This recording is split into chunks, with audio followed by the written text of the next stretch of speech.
जी, election commission और bureaucracy इस वक्त आमने सामने है। इलेक्शन कमीशन की तरफ से बहुत पहले अहकाम दिए गए आईजी इस्लामाबाद को, डिप्टी कमिश्नर इस्लामाबाद को ओहदों से हटाने के, जिसके ऊपर अमल दरामद नहीं किया जा रहा था।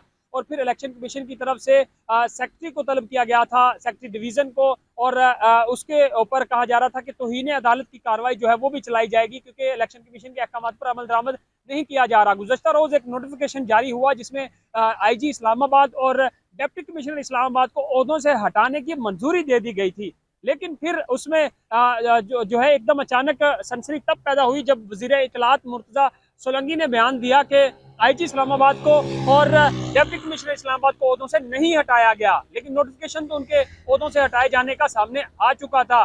फिर इस्लामाबाद पुलिस की तरफ से एक बयान दिया गया कि आईजी इस्लामाबाद अपने ओहदे पर मामूर हैं और रूटीन के मुताबिक अपने जो जिम्मेदारियां हैं वो सर अंजाम दे रहे हैं, लिहाजा तमाम जो पुलिस एहलकार हैं वो दिलजमी के साथ अपनी ड्यूटियां सर अंजाम दें।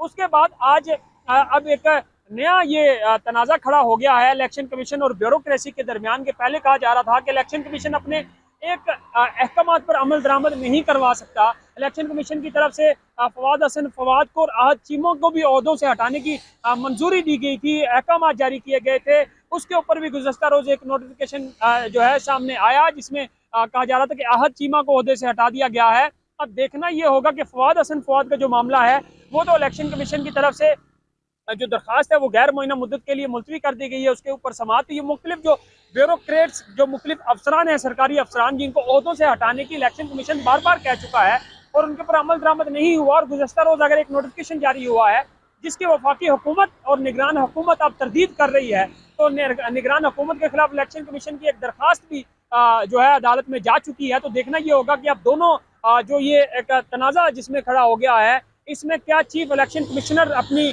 जो इख्तियारात हैं वो किस तरह उसका इस्तेमाल करते हैं। क्योंकि कुछ क्या असराइयाँ ट्विटर पे और मुख्तलिफ सोशल मीडिया पे ये भी चली कि अगर इलेक्शन कमिश्नर जो है अपने अहकाम पर अमल दरामद न करवा सके तो शायद वो अपने ओहदे से इस्तीफा भी दे दें। तो देखना ये होगा कि ये जो मामला है कहाँ जाके रुकेगा।